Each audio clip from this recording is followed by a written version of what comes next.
오늘 말씀의 제목은 우리의 구속자 예수 그리스도라는 제목으로 함께 말씀을 살펴보도록 하겠습니다.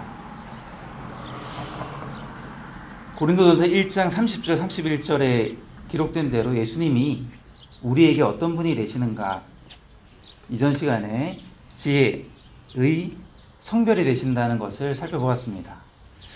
오늘은 이 고린도서 1장 30절의 마지막 구절에 있는 구속, 우리에게 구속이 되신 예수 그리스도에 관한 이 말씀의 의미가 무엇인지를 살펴보기를 원합니다. 우리가 31절에 있는 것처럼 예수님을 자랑해야 될 충분한 이유가 있는데요.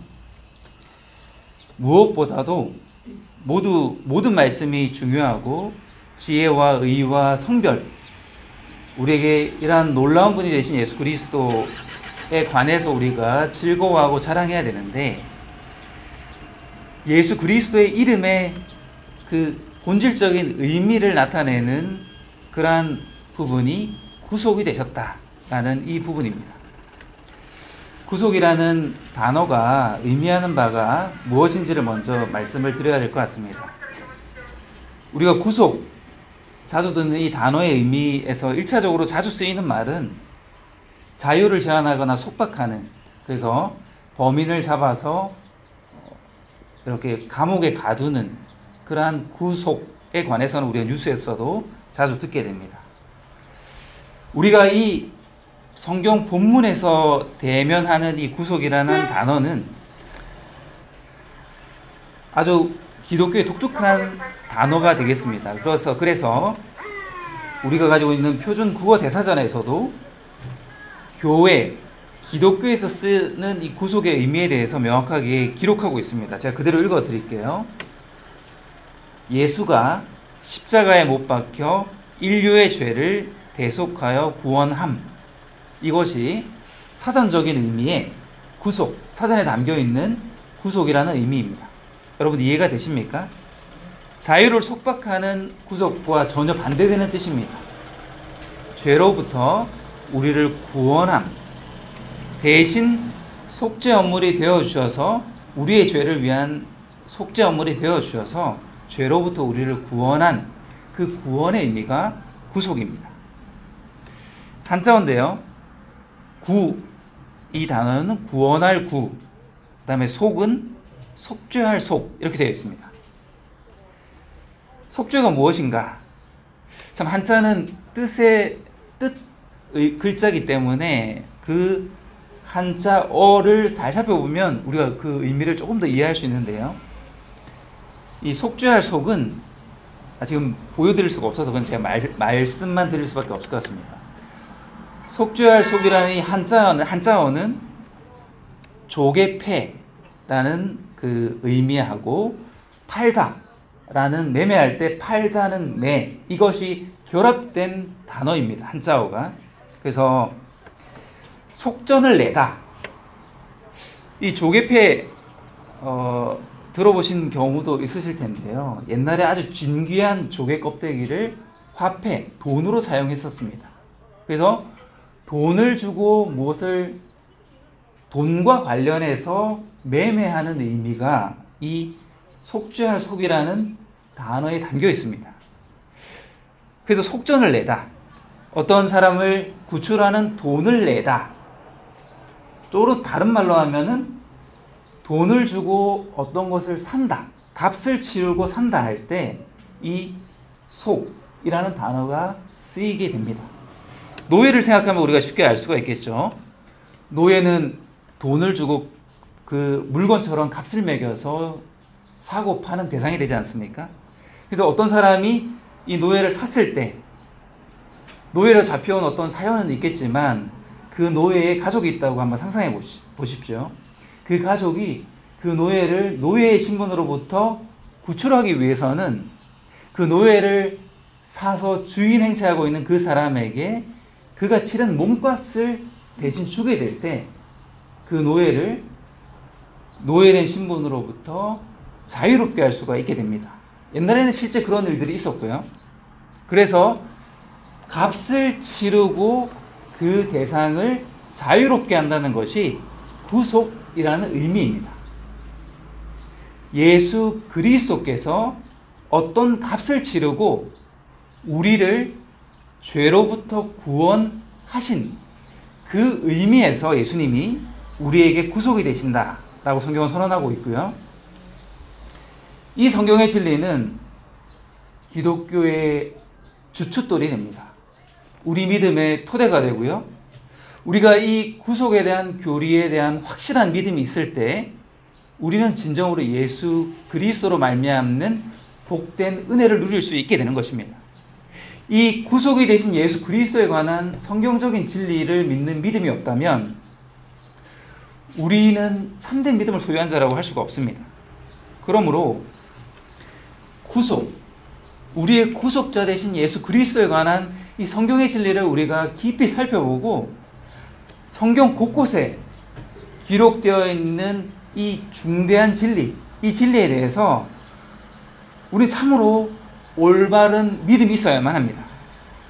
그래서 이 우리의 구속자, 우리를 죄로부터 구원해 주신 이 예수 그리스도, 이분의 이름에 담겨 있는 그 영광이 성경에 어떻게 표현되어 있는지, 참으로 이 구속을 우리가 진정으로 누리게 될 때 우리에게는 얼마나 큰 영광 가운데 기쁨을 우리가 누릴 수밖에 없는 자가 되는지, 무엇보다 고린도서 1장 31절에 사도 바울이 고린도 성도들에게, 그리고 지금 여기 앉아있는 우리에게 권면하는 이 말씀이 헛된 말씀이 되지 않을 수 있는 이유가 무엇인지를 우리가 알아야만 합니다. 사도 바울이 이렇게 선언하고 있지 않습니까? 이것은 기록된 바, 하나님께서 성경 가운데 분명히 기록해 두신 그 진리대로 자랑하는 자는 주를 자랑해야 된다. 주님을 자랑해야 될 충분한 이유와 완전한 근거가 성경에 깃들어 있다. 그러므로 우리의 자랑 대신 예수 그리스도, 그분이 어떤 분이신지를 우리가 깊이 알아야 된다라고 사도 바울이 권면하고 있고요. 우리도 그래야만 합니다. 그래서 이 구속이라는 의미에 대해서 우리가 성경적인 근거를 통해서 그 의미를 잘 아는 것이 중요한데요. 성경에는 예수 그리스도의 이 구속자 대신, 구원자 대신 예수 그리스도에 관한 구약의 모형적인 그러한 실제 모습이 너무나 분명하게 기록되어 있습니다. 여러분들도 잘 아시는 것처럼, 특별히 레위기 16장에서 예수 그리스도께서 성경의 대언 가운데 약속된 그 속죄, 구속자가 되신다는 것을 우리는 깊이 살펴보아야만 합니다. 레위기 16장에 보면 이스라엘에게 아주 중요한, 모세를 통해서 하나님께서 제정해 주신 중요한 날에 관한 기록이 있는데요. 속죄일입니다. 1년에 한 번. 이스라엘의 달력에 따르면은 이스라엘의 7째 달 10일에 대대로 이스라엘 민족 가운데 변하지 않는 법규로 지켜야 될 하나님의 명령, 그것이 속죄일인데요.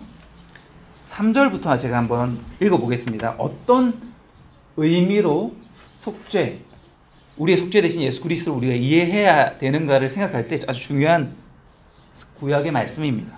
3절부터 5절까지 제가 먼저 읽겠습니다.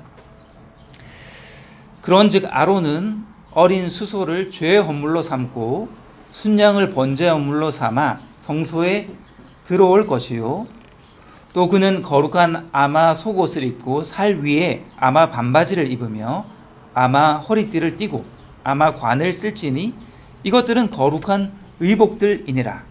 그러므로 그는 물로 자기 살을 씻고 그것들을 입을 것이며 이스라엘 자손의 회중에게서 죄의 헌물로 숫 염소 새끼 2마리와 번제 헌물로 숫 양 1마리를 취할지니라. 하나님께서 이집트로부터 이스라엘 민족을 구원하신 이후에 1년에 한 번 광야에서 성막 가운데서 이스라엘이 지켜야 될 중요한 날을 제정해 주셨는데요. 대제사장 아론에 관해서, 아론에게 하나님께서 이렇게 말씀하셨습니다. 어린 수소와 순양을 아론과 아론의 집을 위해서 성소에 그 피를 가지고 들어갈 것을 말씀하셨고요. 그 다음에 이스라엘 민족을 위해서 이스라엘 가운데서 숫염소 새끼 2마리와 숫양 1마리를 희생으로 드릴 것을 명령하셨습니다. 그래서 수소와 숫염소 중 1마리는 죄의 헌물로 드리게 됩니다. 그 다음에 숫양은 번제 헌물로 드리게 되는데요. 11절에 보면 이렇게 기록되어 있습니다. 아론은 자기를 위한 죄의 헌물의 수소를 가져다가 자기와 자기 집을 위하여 속죄하고 자기를 위한 그 죄의 헌물의 수소를 잡을 것을 명령하십니다. 여기에 속죄가 나옵니다. 속죄. 이 속죄는 어떤 불법에 대해서 합당한 값을 치르는 그러한 헌물이 되는 것입니다.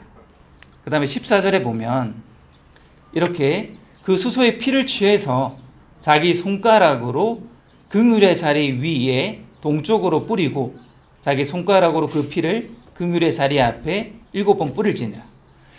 여러분들 아시는 것을 전제로 지성소의 그 언약궤 위에 있는 부분이 긍휼의 자리라고 성경이 말하고 있습니다. 그래서 아론은 이 속죄일에 자기와 자기 집안을 위해서 수소를 잡은 그 피를 거기에 뿌려야 됩니다. 자기와 아론과 아론의 집을 위한 것입니다. 그 다음 15절을 보십시오. 그 뒤에 그는 또 백성을 위한 죄 헌물의 염소를 잡아 그것의 피를 가지고 휘장 안 지성소로 들어가서 그 수소의 피로 행한 것 같이 곧 자기와 자기 집안을 속죄하기 위해서 피를 뿌린 것처럼 이스라엘 백성을 위한 죄 헌물 곧 염소의 피를 긍휼의 자리 위와 긍휼의 자리 앞에 그것을 뿌릴지니라.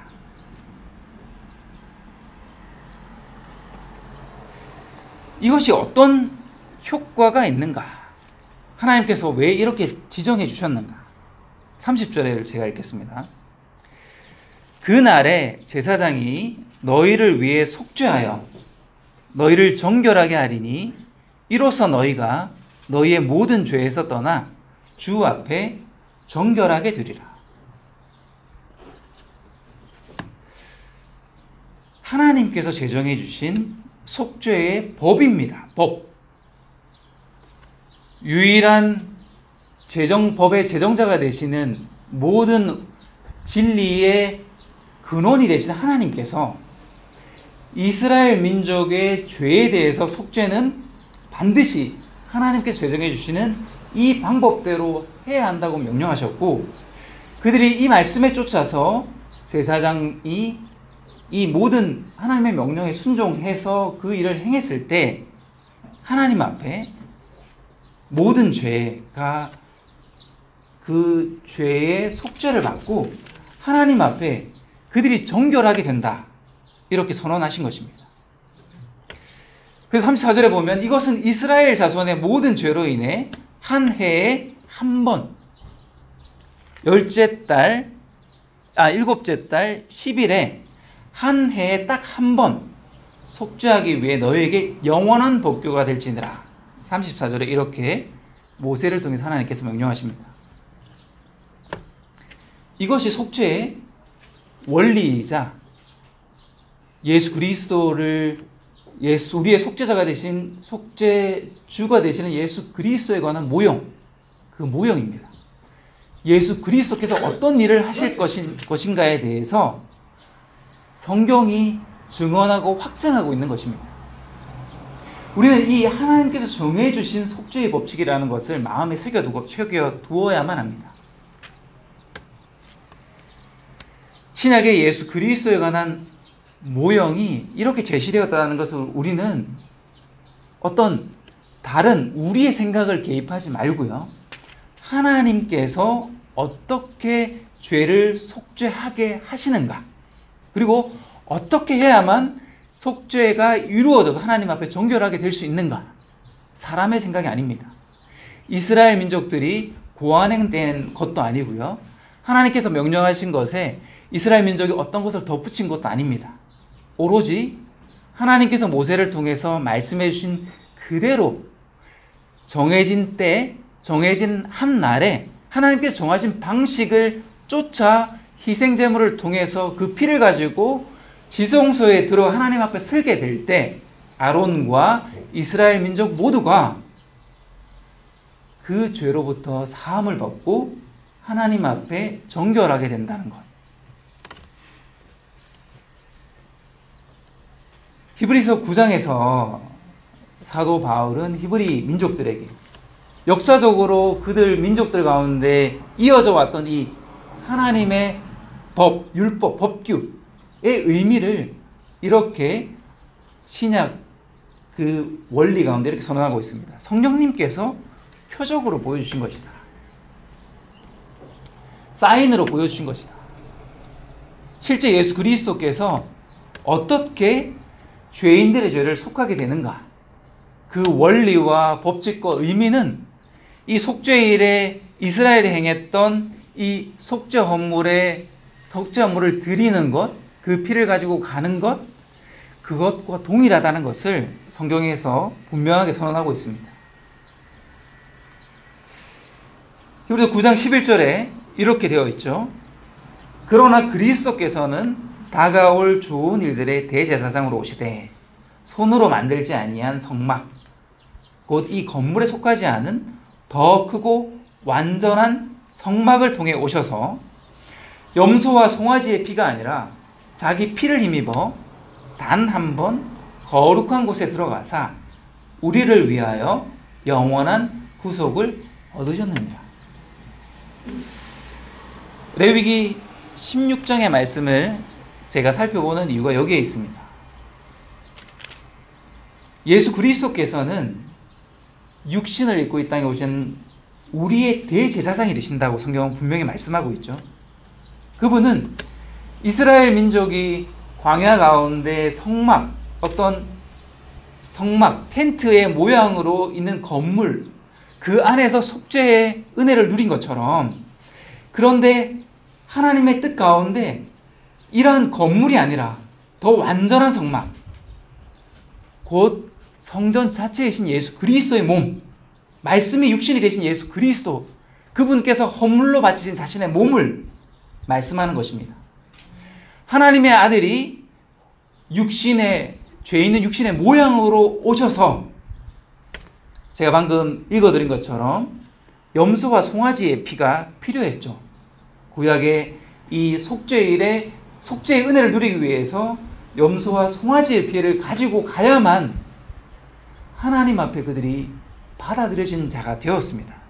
그런데 예수님은 자기 피를 힘입어서 대제사장으로, 우리의 대제사장으로 속죄 헌물이 된 자기의 피를 가지고 단 한 번 거룩한 곳, 지성소에 대제사장 아론이 들어간 것처럼 단 한 번 거룩한 곳, 곧 하늘, 하나님이 계신 그 하늘, 지성소가 상징하는 하나님의 임재가 있는 그 지성소에 아론이 속죄의 피를 가지고 그들의 죄의 속함을 위해서 들어갔던 것처럼 예수님은 자기 피를 힘입어 하나님의 그 거룩함이 있는 하늘로 들어가셔서 자신의 피로 인류의 모든 죄의 속죄를 이루셔서 우리를 위해 영원한 구속을 얻으셨다.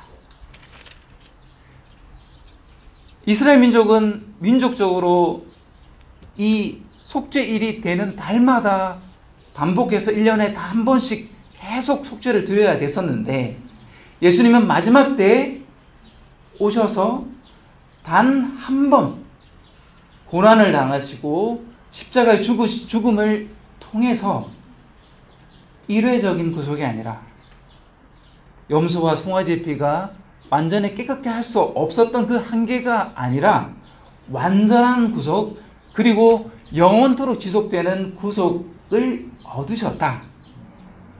그것이 구속입니다.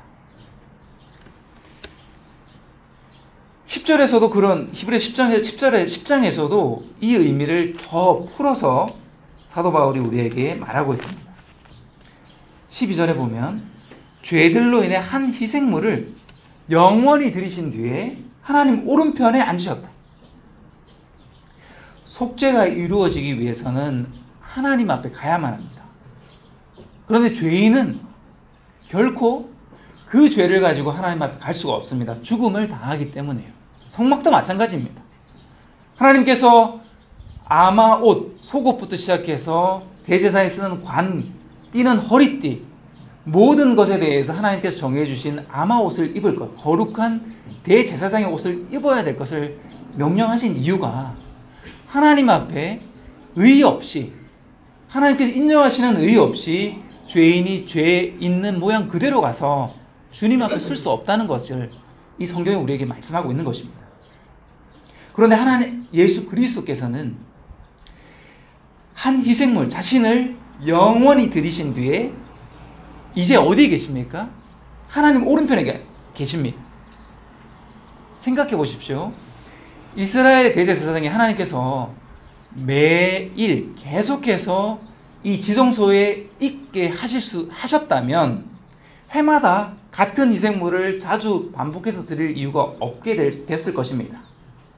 그런데 모형으로 제시한 이 모습대로가 아니라 예수 그리스도께서는 2000년 전에 오셔서 자신을 희생물로 드리신 뒤에 이제는 지성소를 나온 대제사장 아론과 같지 않고 거룩한 그 지성소에 영원히 계신 것입니다. 예수 그리스도께서 하나님의 왕좌 오른편에 앉으셨다는 의미가 그러한 것입니다. 실제로 예수 그리스도께서 거기 계시고 실제로 우리의 죄를 위한 중보자가 되셔서 지성소에 아론이 속죄의 피로 이스라엘의 죄에 대해서 속죄를 이룬 것처럼 그 모형처럼 예수님께서는 자신의 그 십자가의 희생, 십자가의 죽으심, 영원토록 주님 앞에, 하나님 앞에 우리 죄인들을 위한 속죄가 완전히 이루어진 것을 날마다, 매 순간마다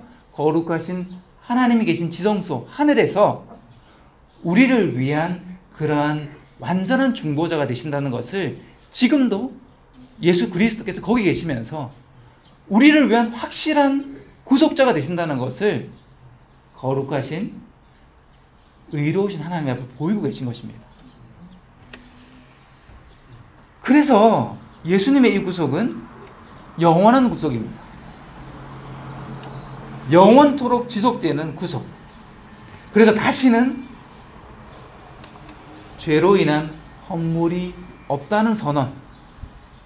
예수 그리스도께서 이루신 이 구속이 얼마나 완전하고 완벽한 것인지 성경은 이제는 다시 죄로 인한 허물이 필요 없다고 선언하고 있습니다. 자, 이제 구속의 의미를 어느 정도 개념적인 의미를 말씀드렸습니다. 그러면 이러한 구속, 성경에서 이렇게 구약과 신약을 통해서 모형으로 제시되었고 또 성령님의 조명하심을 통해서 사도들이 밝히 그 의미에 대해서, 완전한 의미에 대해서 이 신약의 진리로 풀어서 알게 해주시고 계시해 주셨는데, 그러면 이 예수님을 통한 구속이 우리에게 왜 절대적으로 필요한가? 우리는 알아야 하지 않겠습니까? 우리와 동떨어진 예수 그리스도의 구속은 우리에게 의미가 없습니다. 그래서 오늘 제가 드리고 싶은 말씀의 핵심은 첫 번째로는 왜 예수님을 통한 이 구속이 우리에게 절대적으로 필요한가? 두 번째로 우리의 구속이신 예수 그리스도는 어떤 면에서 그 구속이 어떤 의미를 품고 있길래 사도 바울이 이렇게 확신 있게 온 세상의 모든 사람들을 향해서 선언하고 있는 이 말씀이 부끄럽지 않을 만큼 우리의 자랑이 되시는가? 먼저 로마서 8장 1절과 2절을 제가 읽겠습니다. 첫 번째로 왜 우리에게 예수님을 통한 구속이 절대적으로 필요한가에 대해서 말씀을 드리겠습니다. 로마서 8장 1절과 2절 말씀을 제가 읽겠습니다. 그러므로 이제 그리스도 예수님 안에 있는 자들에게는 정죄함이 없나니 그들은 육신을 따라 걷지 아니하고 성령을 따라 걷느니라. 이는 그리스도 예수님 안에 있는 생명의 성령의 법이 죄와 사망의 법에서 나를 해방시켰기 때문이라. 여기에 중요한 두 가지 법이 나옵니다. 하나는 생명의 성령의 법이고요. 두 번째는 죄와 사망의 법입니다. 이것은 예외 없는 법칙입니다. 변할 수 없는, 영원토록 변하지 않는 법칙입니다. 법입니다. 사람이 임의로 변경할 수 없는 확정된 법입니다. 먼저 생명의 성령의 법 전에 죄와 사망의 법에 대해서 말씀드리고 싶습니다. 죄와 사망의 법, 어떤 의미입니까? 죄와 사망은 밀접한 관계가 있고요. 죄로 말미암아 사망이 주어지는 법이고요. 사망은 죄가 원인이 된다는 의미, 이해되실 것입니다. 죄와 사망의 법, 죄가 있으면 사망이 오게 되고 사망은 죄로 말미암다는 불변하는 법칙. 에스겔 18장 4절 여러분 들어보셨을 것입니다. 보라, 모든 혼은 내 것이라. 아버지의 혼과 마찬가지로 아들의 혼도 내 것이니 죄를 짓는 혼, 그 혼은 죽을지니라.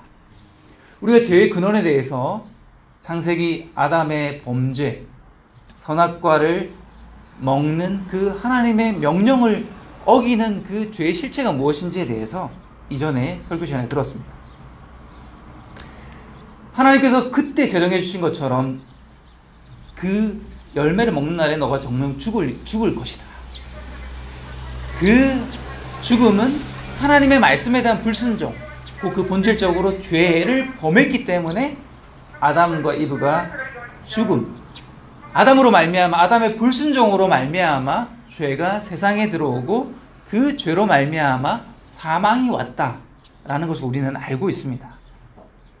죄의 결과는 필연적으로 죽음입니다. 이 법칙은 예외가 없습니다. 되돌릴 수 없는 법칙이고요. 이 법에 적용을 받지 않겠다고 결심한다고 해서 이 법칙에 적용을 받지 않는 사람이 있을 수가 없습니다. 우리는 봄 다음에 여름을 경험하고요. 그 다음에 가을과 겨울을 경험합니다. 이 순서를 바꾸고 싶다고 바꿀 수 있습니까? 여름이 봄보다 더 좋기 때문에 여름이 먼저 오고 봄이 온다든지, 겨울은 이 사계절 중에 뺀다든지, 아니면 내가 좋아하는 계절이 사시사철 유지되기를 원한다든지, 그런 상상은 할 수 있지만 우리의 힘으로, 우리의 권능으로 이 계절의 순서를 바꿀 수 없습니다. 왜 그렇습니까? 법칙이기 때문입니다. 예외 없는 불변하는 법칙이기 때문에 우리는 봄 다음에 여름을 경험할 수밖에 없고요. 가을과 겨울이 뒤이어서 온다는 것을 우리가 아무리 싫어한다 하더라도, 겨울의 추위가 아무리 싫다 한다 하더라도 우리는 건너뛰어서 다른 계절로 옮겨갈 수 있는 능력이 없습니다. 이것은 법칙입니다. 법칙. 정해진 법이고 예외 없는, 적용에 예외가 없는 법. 예외 있는 법은 없습니다. 죄와 사망의 법. 죄의 결과는 죽음. 죄는 반드시 죽음을 그 삭스로 요구합니다. 이 세상에 아무리 많은 대다수가 죄의 결과는 죽음이 아니어야 한다 라고 결의하고 폭동을 일으킨다 하더라도 이것은 변하지 않는 하나님의 법칙입니다. 한 사람으로 말미암아 죄가 세상에 들어왔고 죄로 말미암아 사망이라는 결과가 모든 사람에게 임했습니다. 모든 사람이 죄를 짓기 때문에 사망이 모든 사람에게 임하였습니다. 그런데 이 말씀이 사람들에게 진리로 다가오기가 쉽지가 않습니다. 이 말씀은 수천 년간 증명이 되고 매 순간 증명이 되고 있습니다. 사망이 모든 사람 위에 군림한다 성경은 말씀하고 있는데요. 군림이 무엇입니까, 여러분? 통치력을 갖고 다스린다는 것입니다. 왕이 군림하게 되죠. 왕의 명령은 법이 되고 왕의 명령에 따라 죽음과 생명이 결정되기도 합니다. 절대적인 통치권, 절대 군주, 군림하게 됩니다. 사망이 모든 사람 위에 군림한다는 것은 사망이 모든 사람에게 왕노릇한다는 것입니다. 이 왕의 이 멸망시키는 자, 사망의 영향력을 벗어나는 사람을 여러분 보셨습니까? 모든 사람은 죽습니다. 모든 사람의 죽음을 우리는 듣고 보고 경험합니다. 이런 의미에서 어떤 의미에서는 내가 살아있다라는 표현은 정확하지 않은 표현입니다. 살아있다. 생명은 지속되어야 될 것입니다. 계속 그 생명이 유지되어야만 살아있다라고 얘기할 수 있지 않겠습니까? 죽음이 예정되어 있는 것은 살아있는 것이 아닙니다. 여러분, 사형을 언도받고 사형이 집행될 날이 결정된 죄수가 살아있는 자입니까? 아, 나는 살아있다. 이 표현이 정확하게 맞는 것일까요? 죽음을 향해 나는 가고 있다. 죽어가고 있다.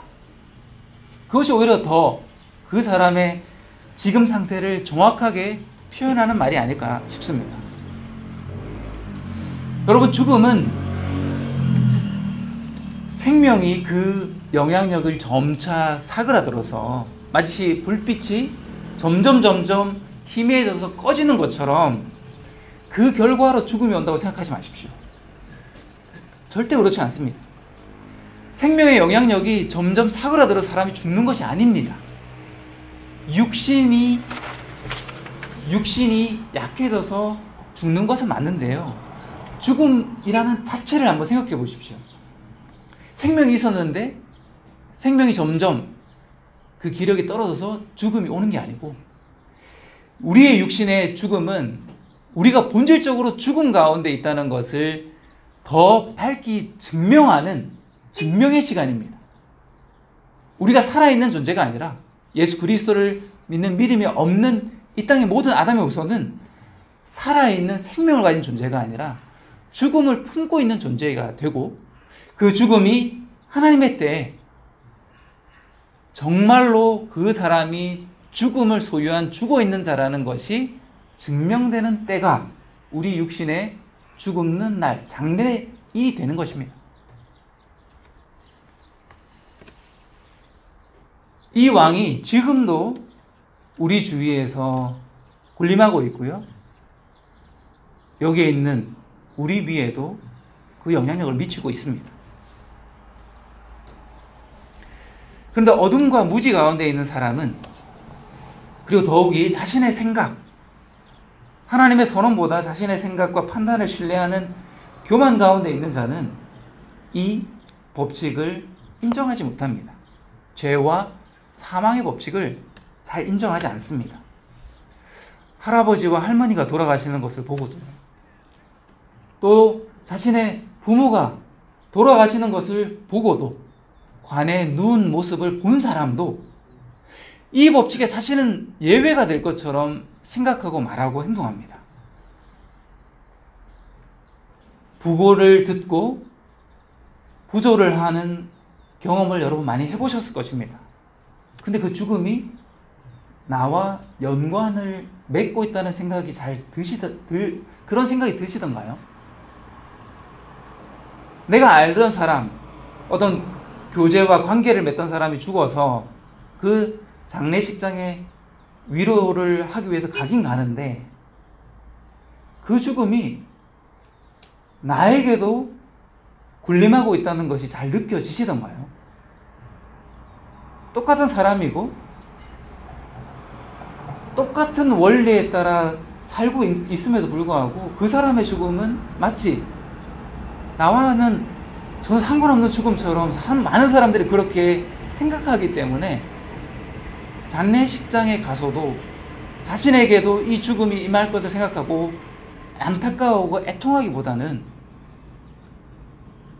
그 장례식장에서 웃고 떠들고 술 마시고 노름하는, 물론 문화적인 의미가 있다는 것을 인정은 합니다. 그런데 여러분, 그런데 참 그런 것들이 참 아이러니처럼 느껴지는 것 한번 생각해 보셔야 할 만합니다. 죄로 인한 죽음의 그 본질적인 모습이 드러나는 날이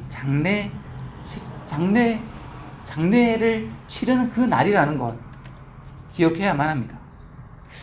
성경에서 에베소서에서 범법과 죄들 가운데 죽어 있는 자들이라는 표현은 어떤 시적인 표현이 아닙니다.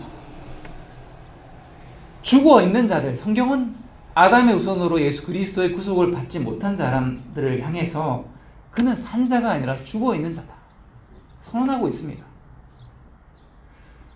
육신의 죽음 가운데 관에 들어가 땅에 묻히는 것은 그 죽음이 그 얼굴을 드러낸다는 것을, 죽음이 그 맨 얼굴을 드러내는 것, 그렇게 이해를 해야만 합니다. 그런데 우리 눈에 보이지 않는 죽음이 성경에 기록되어 있습니다. 육신적인 죽음은 우리가 한 번은 보게 될 것입니다. 그런데 성경은 진정한 죽음의 완전한 그 본 모습은 그것이 아니다 라고 성경은 선언하고 있습니다. 성경은 진정한 죽음, 죄로 인한 이 죽음, 죄와 사망의 법을 말할 때 그 죽음의 본질적인 의미를 둘째 사망이라는 표현으로 성경에는 기록하고 있다는 것을 알아야만 합니다. 여러분, 언제 정말로 죄로 말미암는 사망의 이 법칙이 완전히 그 실체를 드러내게 될까요? 그것은 둘째 사망, 죽은 자들의 심판이 이루어지는 그때가 아니고서는 죄로 말미암는 이 사망의 본질적인 두려움과 그 비참함이 결코 드러나지 않을 것입니다. 관에 누워있는 사람은 그 죽음의 비참함을 제대로 보여주지 못합니다.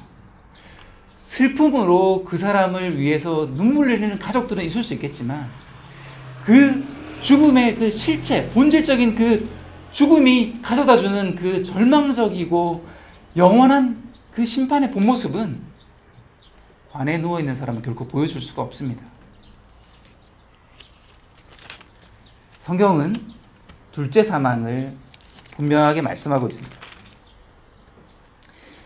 계시록 20장 11절에 15절 말씀 제가 읽어보겠습니다. 내가 크고 흰 왕좌와 그 위에 앉으신 분을 보니 땅과 하늘이 그분의 얼굴을 피하여 물러가고 그것들의 자리가 보이지 아니하더라. 또 내가 보매 죽은 자들이 작은 자나 큰 자나 할 것 없이 하나님 앞에 서 있는데 책들이 펴져 있고 또 다른 책이 펴져 있었으니 곧 생명책이라. 죽은 자들이, 계속 반복됩니다. 죽은 자들이 자기 행위들에 따라 책들에 기록된 그것들의 근거에 심판을 받았더라. 바다가 자기 속에 있던 죽은 자들을 내주고 또 사망과 지옥도 자기 속에 있던 죽은 자들을 넘겨주매 그들이 각각 자기 행위들에 따라 심판을 받았고 사망과 지옥도 불호수에 던져졌더라. 이것은 둘째 사망입니다. 여기에 나오는 사람들, 둘째 사망에 참여하는 자들은 어떤 사람들입니까? 둘째 사망이 임할 때까지 살아있는 자들이라고 성경은 표현하지 않습니다. 죽은 자들이, 잠자는 자들이 아니고요, 죽은 자들이 심판을 받고 죽은 자들이 자기 행위들에 따라 심판을 받는 날이 올 것입니다. 바닷속에서 죽은 사람들, 그 죽은 자들이 나오게 되고요. 사망과 지옥 가운데 있던 죽은 자들이 넘겨집니다. 살아있는 자들이 아니고 그때까지 살아 호흡하는 자들이 아닙니다. 죽은 자들입니다. 죽은 자들이 마지막 심판 가운데 처해지는 불호수가 있는데요. 그 불호수에 던져지는 것이 죄와 사망의 법이 완전히 실현되는, 그 실체가 완전히 본 모습을 드러내게 되는 날입니다. 이것은 이 세상에서 우리가 결국 눈으로 볼 수 없는 날입니다. 앞으로 올 날이고요. 영적으로 이 성경을 통해서 우리가 그 의미를 깨닫는 것이 중요한 그 날입니다. 이 둘째 사망이 어떤 곳입니까? 20장 10절 그 심판에 앞서서 이런 말씀이 있습니다.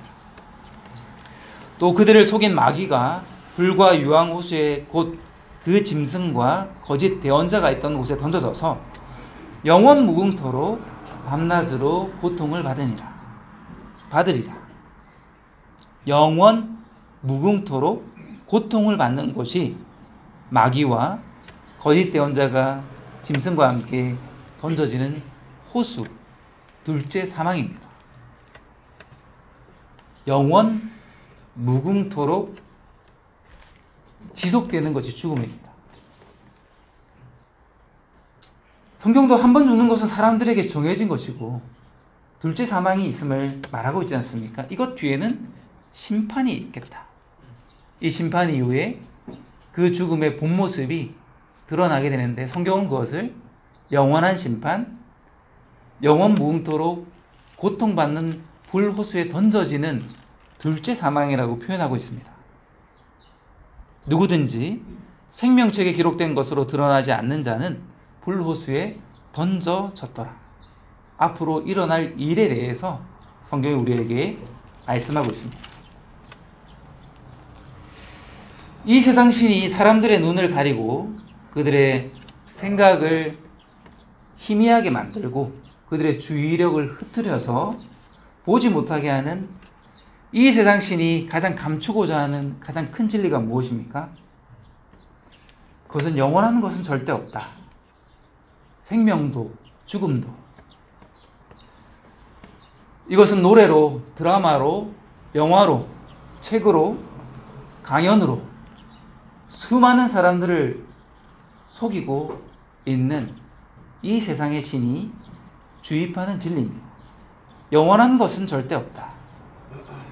삶도 죽음도. 그러나 그렇습니까, 여러분? 정말로 영원한 것은 없습니까? 생명도 영원하지 않고 죽음도 영원하지 않고 심판도 영원하지 않고 지옥도 영원하지 않습니까? 둘째 사망도 없는 것이고 그리스도인의 소망은 이 세상에서 소망을 누리고 위안을 얻는 것, 그것이 전부입니까? 우리의 진리이신 예수 그리스도는 그렇게 말씀하지 않으셨습니다. 이 말에 놀라지 말라. 무덤 속에 있는 모든 자들이 그의 음성을 듣고 나올 때가 오고 있나니 선한 자들은 생명의 부활로, 악을 행한 자들은 정죄의 부활로 나오리라. 우리의 구원자, 우리의 구속이신 예수 그리스도께서 하신 말씀입니다. 이 말에 놀라지 말라. 예수님은 우리에게 이 말에 경각심을 가지고 놀랄 것을 이렇게 표현하고 있다고 저는 생각됩니다. 여러분, 이 말에 놀라셔야 됩니다. 무덤 속에 있는 죽은 자들, 모든 자들이 심판자 예수 그리스도의 음성을 듣고 나올 때가 오고 있고 둘째 사망, 영원한 심판의 날이 오고 있다고 예수 그리스도께서 친히 말씀하셨습니다.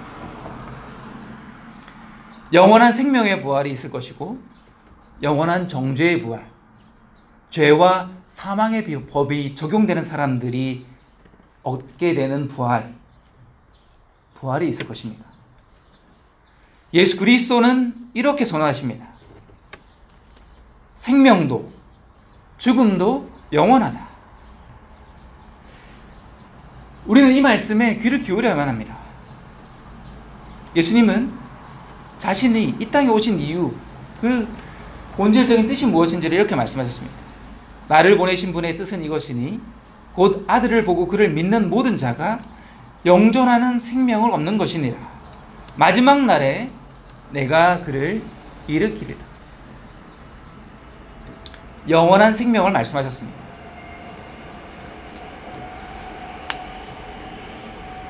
여러분, 죽음에 대해서 깊이 생각해 보지 못하셨다면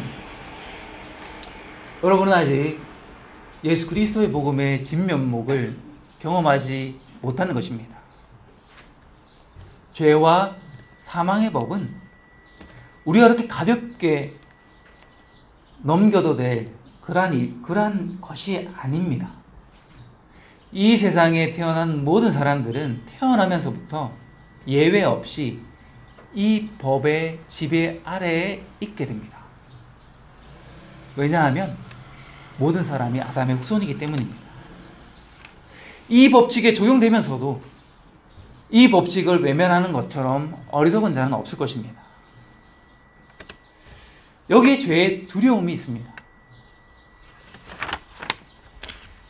이 세상에 중요한 일이 많고 우리의 주의를 끄는 일, 우리의 시간과 생각과 노력과 에너지를 들여야 될 일들이 많고 많지만 무엇보다도 우리는 이 죄와 사망의 법에 모두가 적용되는 인생을 살고 있기 때문에 모든 사람이 죄에 대해서, 죄로 말미암는 이 사망에 대해서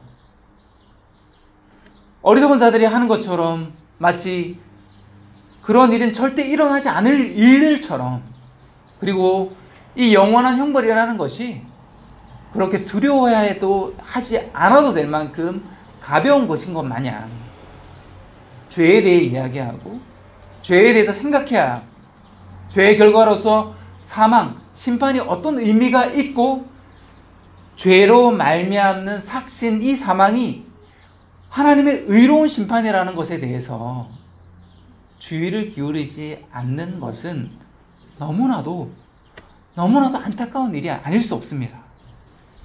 이 법에 적용을 받지 않는다면 주의와 관심을 기울이지 않아도 될 것입니다.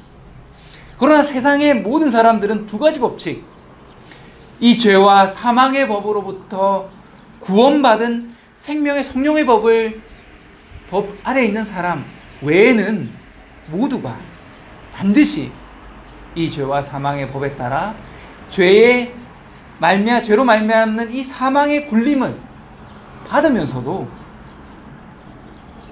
마치 자신은 이 법칙과 상관없는 사람처럼 사는 수많은 사람들이 있습니다.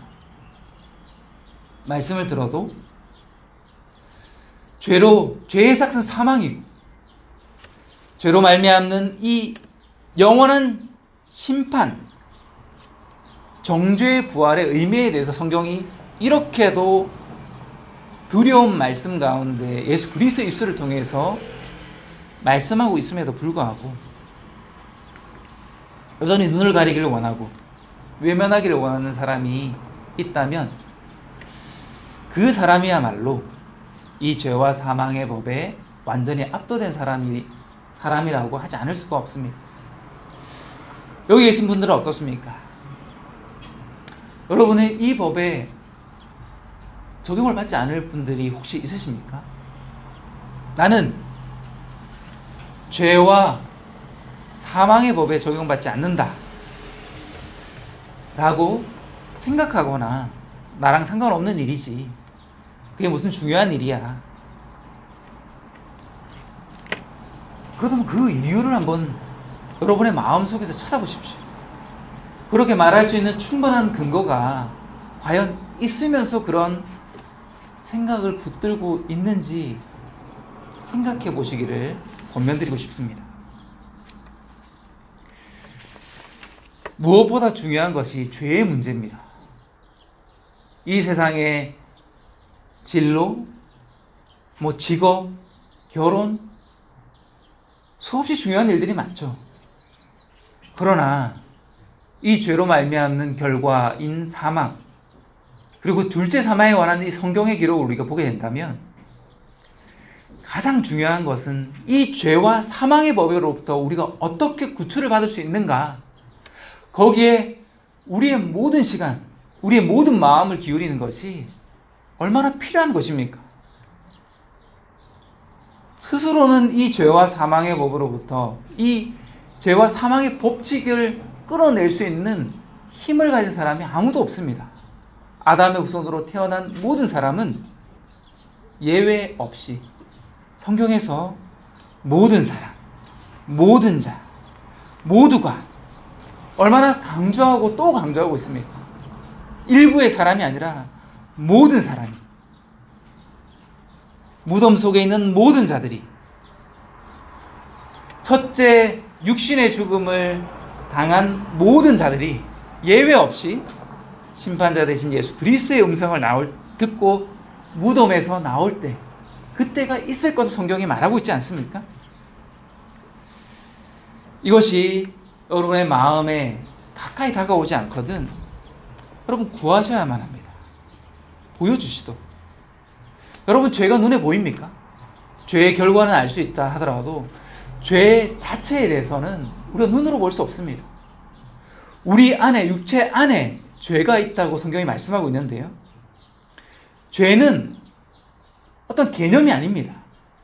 실제 존재하는 것이고요, 실체가 있고 능력이 있고 결과를 초래하는 완전한 어떤 것, 진짜 죄라고 표현할 수밖에 없는 그것이 있다는 것입니다. 여러분, 죄를 짓기 때문에 죄인이 아니고요, 죄가 우리 안에 어딘지는 모르죠. 우리가 생명이 신비롭지 않습니까?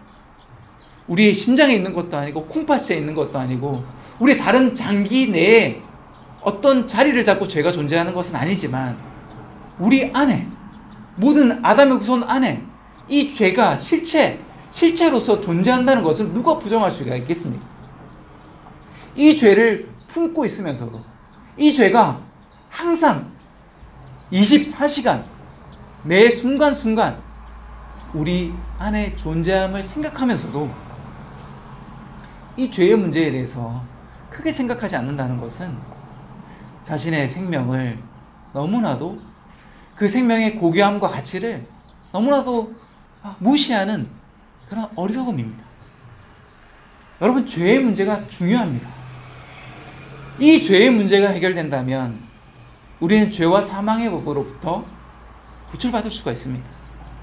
사망을 피하는 것이 아니라 이 사망을 가져오는 이 죄라는 문제에 대해서, 이 죄의 속박, 죄의 지배, 죄의 통치로부터, 죄의 결과로부터 우리가 구원받을 수 있다면 우리는 이 죄와 사망의 법으로부터 구출받을 수 있는데요, 그것이 가장 중요한 인생의 중차대한 문제입니다.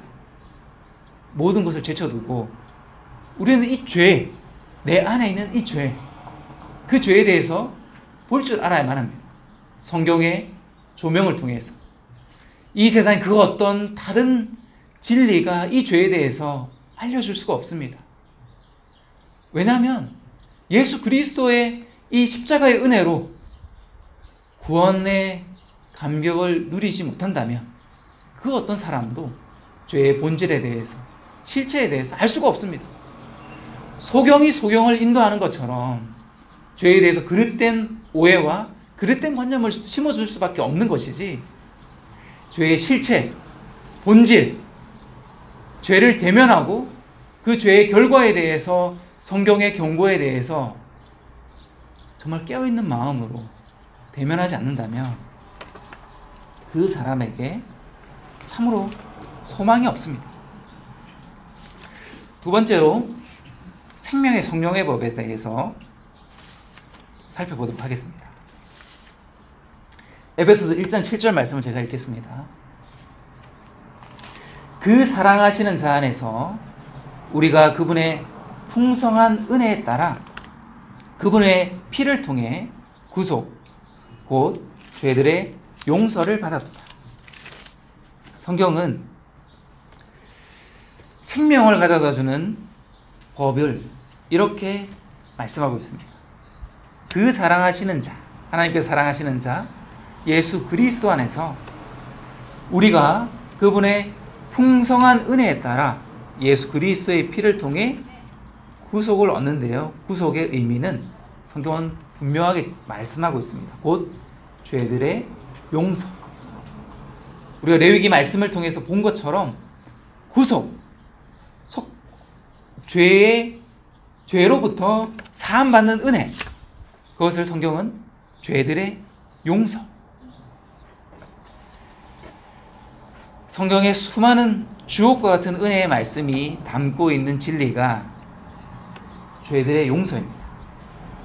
죄와 사망의 법으로부터 우리가 구원받을 수 있는 유일한 해결책, 이 죄에 대한 죄값을 치르는 것, 곧 예수 그리스도의 그 대속으로 말미암는 죄들의 용서를 받는 것, 그것만이 유일하게 우리가 죄와 사망의 법으로부터 벗어나고 우리 안에 진정으로 생명, 살아있다는 고백을 할 수 있는 그 성령님을 소유할 수 있는 유일한 하나님께 정하신 법칙입니다.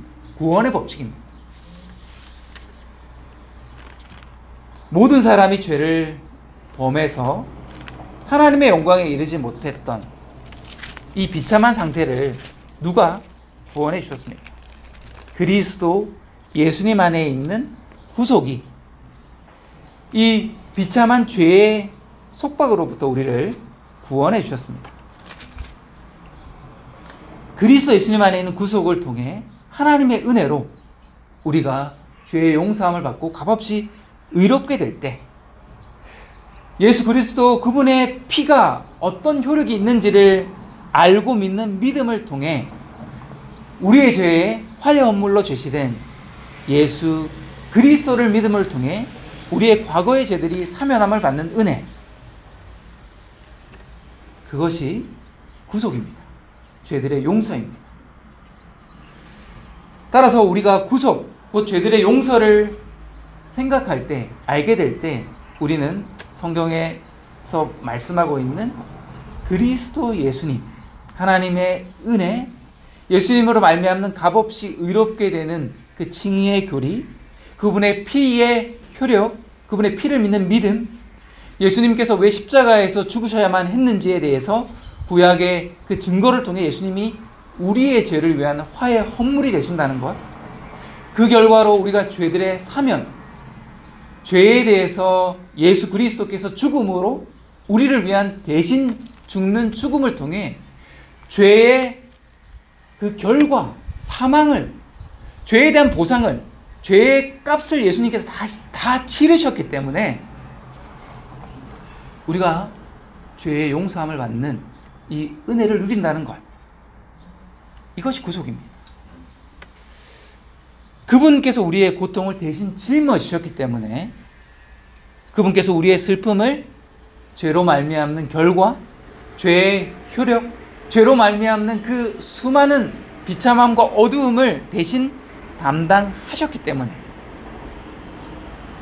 우리의 범법들로 인해 예수님께서 대신 그 범법에 관한 심판, 부상, 상함, 징벌, 죽음을 우리의 죄를 위한 그 죄값을 대신 치르셨기 때문에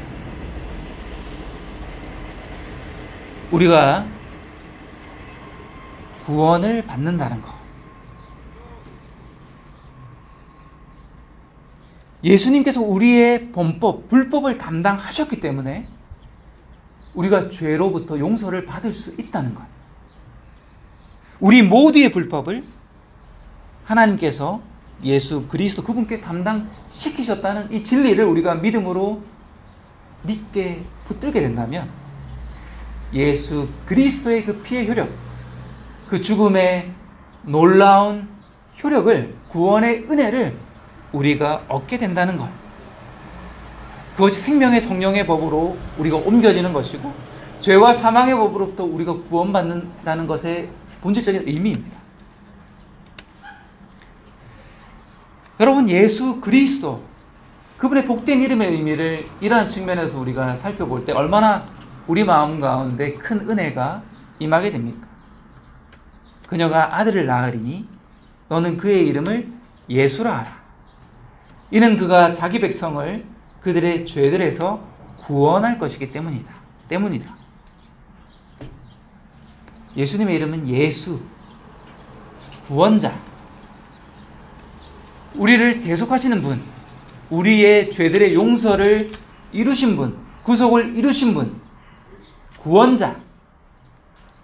자기 백성을 그들의 죄들에서 구원할 그 하나님의 뜻을 성취하셨기 때문에 우리의 구원자, 그분은 예수 그리스도라고 불리십니다. 이 세상 끝에 그분께서 단 한 번 나타나사 자신을 우리를 정결케 하기 위한 희생물로 드리셨기 때문에 그분께서 우리의 죄를 완전히 제거하셨다고 성경은 선언하고 있습니다. 우리가 받은 속죄는 놀라운 것입니다. 우리 주 예수 그리스도를 통해 우리가 속죄를 받았다고 성경은 선언하고 있는데요. 이 속죄는 받으면 좋고 안 받아도 큰 손해가 없는, 그렇게 가볍고 그런 것이 아니라는 것을 우리가 참 알 수 있으면 얼마나 좋을까요? 예수 그리스도를 통해 구원받는다는 의미에 대해서 눈이 열려서 성령님의 조명을 통해 그 의미를 깨닫게 된다면 얼마나 좋을까요, 여러분? 그분의 이름의 영광을 조금 더 깊이 알게 된다면 우린 죄의 실체에 대해서 얼마나 더 알게 될까요? 죄가 주는 두려움이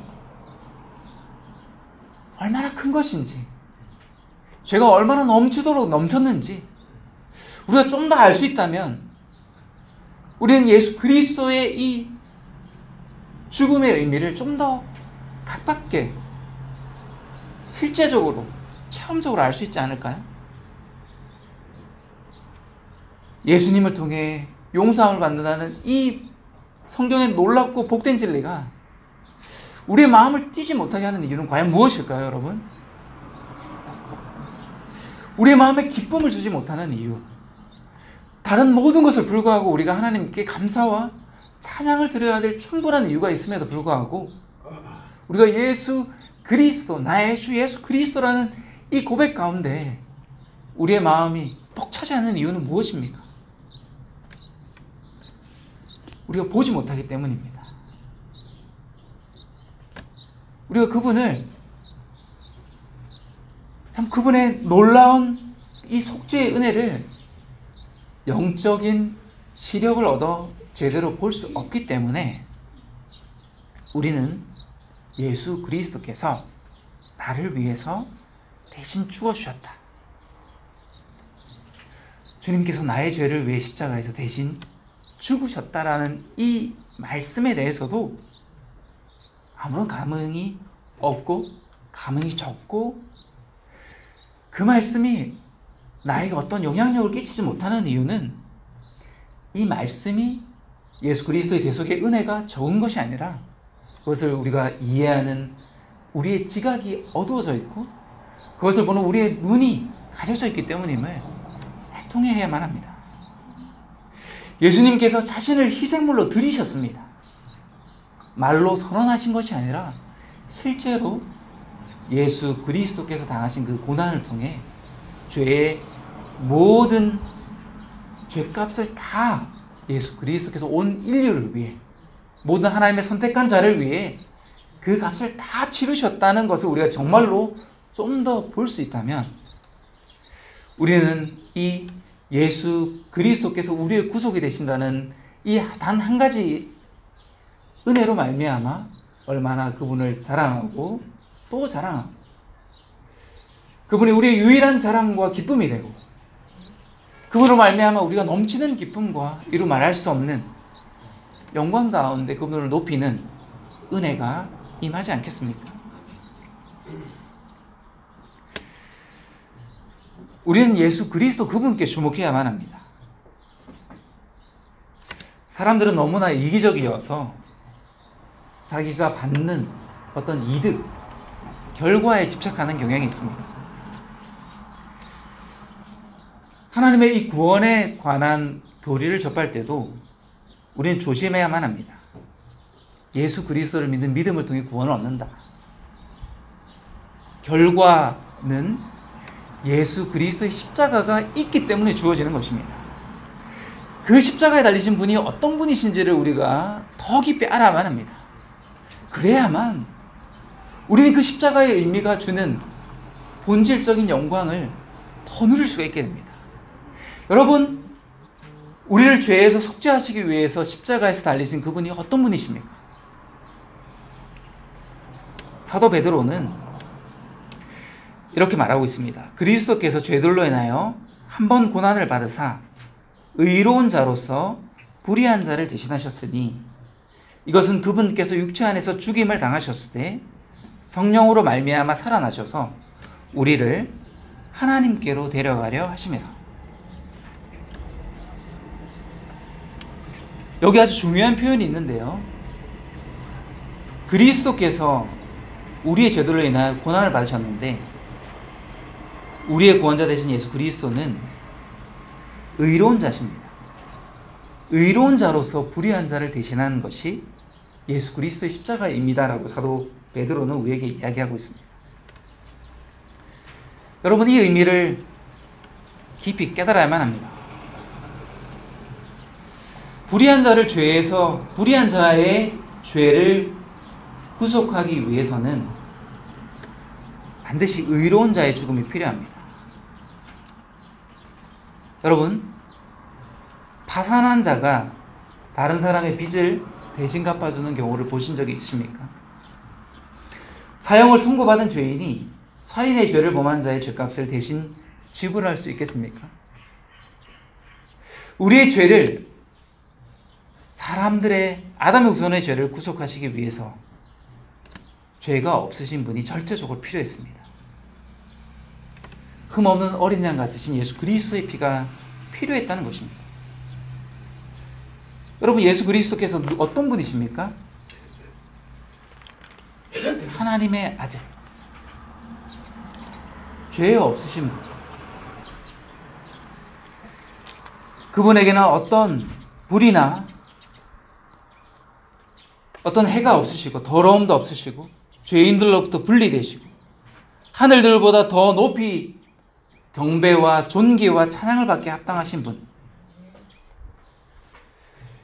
그 의로운 자가 불의한 자를 대신하셨다는 이 놀라운 진리를 우리가 생각한다면 우린 좀 더 하나님의 사랑이 어떤 의미인지를 더 체험할 수 있게 될 것입니다. 죄 없으신 분, 그분이 죄값을 치러야 될 아무런 이유가 없음에도 불구하고 죄인들을 구속하시기 위해서 그분이 육신의 죽음을 맛보셨다는 것은 우리가 그렇게 가볍게 여길 만큼 그 의미가 가볍지 않습니다. 왜 그렇게 하셨을까요? 왜 불의한 자를 위해서 하나님의 아들이 필요한 것이었을까요? 왜 우리가 죄로부터 사망으로부터 구원받기 위해서는 다른 어떤 속전이나 우리의 죄를 위한 어떤 우리의 의나 어떤 이 세상에 있는 어떤 것으로 왜 우리는 구원받을 수 없는 것입니까? 그것은 우리의 죄가 그렇게도 강력하고 그 죄의 크기가, 그 죄의 죄악됨이 심히 죄악되기 때문에 우리를 죄로부터 구원해 주실 수 있는 유일한 분은 죄가 없으신 분이어야만 했고, 죄가 없으신 유일한 분은 하나님이시자 하나님의 아들이신 예수 그리스도, 그분밖에 없습니다. 그분이 아니면 죄인들이 죄로부터 속죄함을 받고 구원을 받을 수 있는 방법이 영원토록 없다는 것, 그 이유 때문에 예수 그리스도께서, 하나님의 아들 되신 예수 그리스도께서 여러분을 위해,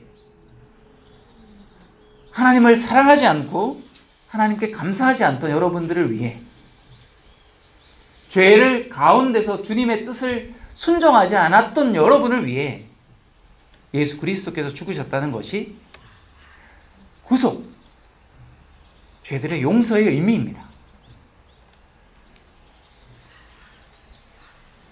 이 예수 그리스도는 어떤 분이십니까? 그분은 거룩하시고 해가 없으시고 더러움이 없으시고 죄인들로부터 분리되시고 하늘들보다 더 높이 되신 분이라고 성경은 이야기하고 있습니다. 그분께서는 백성의 죄들로 인해서 친히 자신을 희생물로 드리셨다고 성경은 말씀하고 있습니다. 영원 무궁토록 거룩히 구별된 아들이 죄인들의 대제사장으로서 우리의 죄를 짊어지시고 십자가에서 죽으셨습니다. 우리를 위해 죽으신 분이 영원 무궁토록 거룩히 구별된 아들이라는 것, 이 의미를 좀 더 그 무게를 인식하고 이 말이 담고 있는 그 진리의 무게를 우리가 좀 더 느낄 수 있다면 참 우리는 얼마나 좋을까요? 우리의 마음에 있는 이 죄가 우리의 감각을 무디게 하고 우리의 눈을 멀게 하고 우리를 보지 못하게 하고 듣지 못하게 하고 감적으로 느끼지 못하게 하는 하나님의 그 놀랍고 무궁한 사랑에 대해서도, 그분의 거룩함에 대해서도 볼 수 없고, 그분이 죄인들을 사랑했다는 그 부드러운 그 사랑의 감촉을 우리의 죄악됨이 느낄 수 없다는 것. 그래서 아무도 참 주님께 합당한 영광을 돌려드리지 못한다는 것, 참 그것이 또한 이 죄가 얼마나, 이 죄 가운데 있는 자가 얼마나 비참한가를 역설적으로 보여주는 것이라고 생각합니다. 여러분이 지금 예수 그리스도를 믿지 않는다면, 안고 있다면, 여러분의 생명이라고 이야기하는 여러분을 짓누르고 있는 그 죄의 무게가 얼마나 큰 것인지 알아야만 합니다. 그 죄가 얼마나 큰 것인가요? 하나님의 아들이 죽으셔야만 그 죄의 무게를 여러분의 그 어깨로부터 옮길 수가 있는 만큼 무거운 것입니다. 우리의 죄가 얼마나 허다한지를 여러분 보시고 싶습니까? 예수님께서 어떠한 고난을 당하셨는지 성경을 통해 한번 천천히 살펴보십시오. 여러분을 죄로부터 구속하시기 위해서는 여러분의 죄가 너무나 크고 많고 심히 사악되게 하기 때문에 그 죄를 용서할 수 있는 유일한 길은 하나님의 아들, 무죄하신 그분이 죽는 것, 그것밖에 없었습니다. 그분의 아들이 죽어야만 하는 그분의 죽음이 필요할 만큼 여러분의 죄는 크고, 여러분의 죄는 짙고 어둡고 무겁고 가련하고 비참하고 그렇다는 것입니다. 여러분, 이 의로운 자 되신 예수 그리스도, 십자가에 달리신 그분을 주목하셔야만 합니다. 들어서 알고 있고 접해서 알고 있는 것으로는 부족합니다. 그분을 볼 수 있도록 기도하십시오. 성령님을 의지해서 그분의 죽음이 품고 있는 그 무게를 조금 더 느낄 수 있도록, 여러분의 영적인 감각이 살아날 수 있도록, 그분을 보고 눈물을 흘리는 것이 감정적인 것이 아니라 그분의 죽음의 진정한 의미를 접했기 때문에 흘릴 수 있는 그 눈물을 사모하십시오. 우리에게 이러한 대제사장이 계시다는 것을 사도 바울과 함께 기뻐할 수 있는 마음을 소유하기를 간절히 사모해야만 합니다. 생명의 성령의 법이 가져다 주는 그 놀라운 복이 얼마나 큰 것인지 예수 그리스도를 통해 볼 수 있도록 주님께 구해야만 합니다. 그렇지 않다면 항상 예수 그리스도로 말미암는 구원은 여러분의 노래가 될 수 없습니다. 여러분의 귓가를 스치는 어떤 설교의 한 토막이 될 수는 있을지언정 여러분의 속 중심 깊은 곳에 자리 잡는 영적인 노래요, 여러분에게 기쁨을 가져다 주는 살아있는 진리로서 여러분에게 아무런 영향을 미치지 못할 것입니다. 또한 예수 그리스도는 그 십자가의 죽음을 통해 확실한 속죄와 구원을 이루셨습니다. 오직 이 사람은 죄들로 인해 한 희생물을 영원히 드리신 뒤에 하나님의 오른편에 앉으셨다고 성경은 이야기하고 있습니다. 그분께서는 거룩히 구별된 자들을 단 한 번 헌물을 드림으로 영원토록 완전하게 하셨느니라. 이 세상에 영원한 것은 없고 이 세상에 완전한 것은 없습니다. 그러나 예수 그리스도께서 이루신 것은 그분의 속죄는 영원한 것이고 불변하는 것이며 그분의 속죄는 하나님의 모든 백성을 완전히 구원할 만큼 넉넉하고 그 은혜의 능력은 끝이 없습니다. 사도 바울은 이 의미에 대해서 성령님의 조명하심을 통해 알았기 때문에 히브리 사람들, 믿음을 가지고 있는 히브리 사람들에 향해서 이렇게 말하고 있습니다. 우리가 이렇게 큰 구원을 소홀히 여기면 어찌 피할 수 있으리요? 이 구원은 처음에 주께서 하기 시작한 것이요 그분의 말씀을 들은 자들이 우리에게 확증하신 것인데 하나님께서도 자신의 뜻에 따라 표적들과 이적들과 다양한 기적들과 성령님의 선물들로 그들에 대하여 증언하셨느니라. 이 속죄와 구원은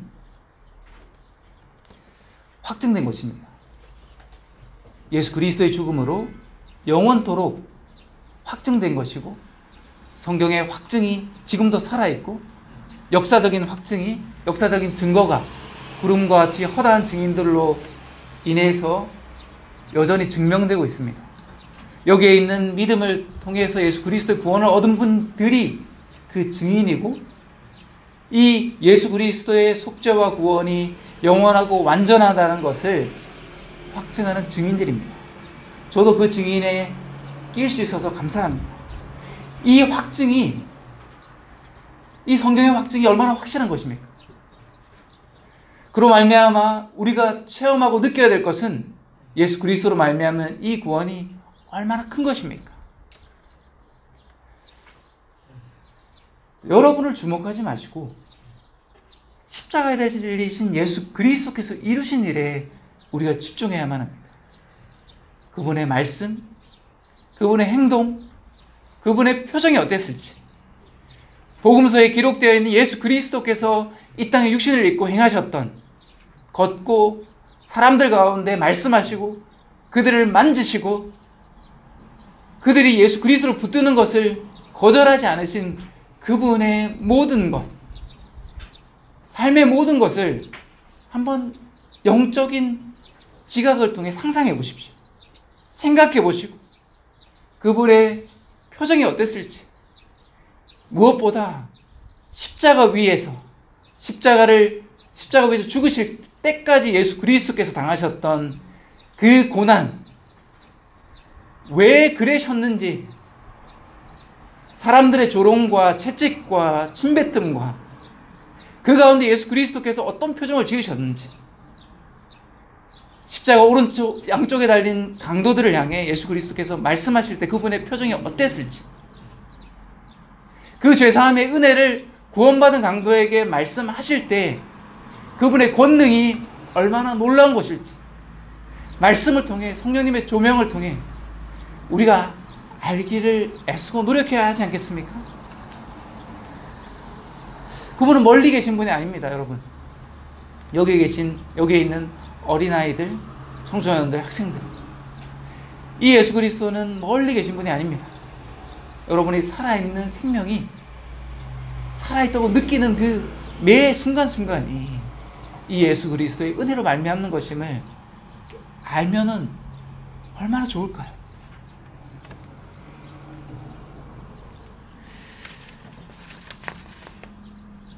우리의 구속이신 예수 그리스도가 어떤 면에서 우리의 자랑이 되는가? 그것을 아는 사람만큼 더 복된 사람은 없습니다. 그것을 진정으로 나의 은혜로 누리며 예수님을 향해 참으로 예수님은 나의 지혜와 의와 성별과 구속이 되신다는 이 고백을 진실한 마음으로 할 수 있는 사람보다 더 복되고 더 행복한 사람은 없습니다. 이제 말씀을 마무리하도록 하겠습니다. 여러분, 이 질문을 꼭 해보십시오. 나의 생명을 지배하고 있는 법은 무엇인가? 이 세상에 단 두 가지 법이 있다고 여러분에게 다시 강조드리고 싶습니다. 죄와 사망의 법과 생명의 성령의 법, 이 두 법. 죄와 사망의 법에 아래 있는 사람은 생명의 성령의 법에 적용을 받을 수 없고요. 생명의 성령의 법 아래 있는 사람은 죄와 사망의 법에 지배를 받지 않습니다. 예수 그리스도의 속죄의 은혜를 입은 자에게 이제 더 이상 죄가 왕으로서 군림하지 않습니다. 따라서 사망이 그 통치권을 미치지 못합니다. 여러분은 어떻습니까? 죄와 사망의 법의 지배를 여전히 받고 있다는 것이 내 입술의 말과 내 삶의 모든 순간순간이 증명하고 있음에도 여러분 여전히 무관심으로 여러분의 생명을 가볍게 여기고 살고 계시지는 않습니까? 죄와 사망의 법이 무엇을 말하는지 언뜻 듣지만 나에게는 그 법이 적용되지 않을 것이라는 헛된 망상에 혹시 사로잡힌 분은 계시지 않습니까? 성경과 온 세상이 확증하고 있는 죄를 짓는 자가 영원한 죽음에 처해진다는 이 법칙을 무시할 만큼 여러분의 무지가 크지는 않습니까? 혹시 이 법칙을 무시하고도 평온하게 살 만큼 여러분은 스스로 교만한 상태에 있지는 않습니까? 죄와 사망의 법에서 나를 유일하게 해방시킬 수 있는 유일한 구원자는 예수 그리스도, 그분밖에 없습니다. 그러므로 우리는 예수 그리스도를 붙들어야만 합니다. 예수 그리스도를 우리가 어떻게 이해하고 있는가를 붙드는 것이 아니라 예수 그리스도를 우리가 어떻게 믿고 고백하는가를 붙들고 있는 것이 아니라 우리를 위해 십자가에 달리신 예수 그리스도, 우리의 대제사장이시며 하나님의 왕좌 오른편에 계신 우리의 친구요, 우리의 혼의 목자요, 감독이신 그분을 붙들어야만 합니다. 그분에 관한 성경 진리를 붙들어야 하고 그분에 관한 성경의 진리를 우리의 유일한 권위, 근거, 삶의 법, 삶의 원리로 삼아야만 합니다. 내가 예수 그리스도를 믿었다라는 것 통해서 나는 구원을 얻었다라는 그것에 너무 집착하지 마십시오. 구원은 예수 그리스도로 말미암아 주어지는 것이지 내가 어떻게 믿는다는 것에 달려있지 않기 때문입니다. 우리는 항상 성경에서 증언하고 있는 예수 그리스도가 어떤 분이신지 주목해야만 합니다. 내가 어떻게 믿고 있는가, 그것은 두 번째입니다. 어리석은 사람은 성경의 진리를 통해서 예수 그리스도를 더 알고자 하지 않는 사람입니다. 비록 믿음을 고백한다 하더라도 예수 그리스도에 관해서 성경이 어떻게 증언하고 있는가에 대해서 관심이 없다면, 더 알기를 원하지 않는다면 그분은 과연 이 십자가에 달리신 예수 그리스도께서 주시는 속죄가를 제대로 이해하고 있는 것일까요? 그리스도를 굳게 붙드십시오. 오직 예수 그리스도만이 여러분을 구원해 줄 수 있는 유일한 속죄주가 되십니다. 예수님은 자기를 통하여 하나님께 나오는 자들을 끝까지 구원하실 수 있습니다.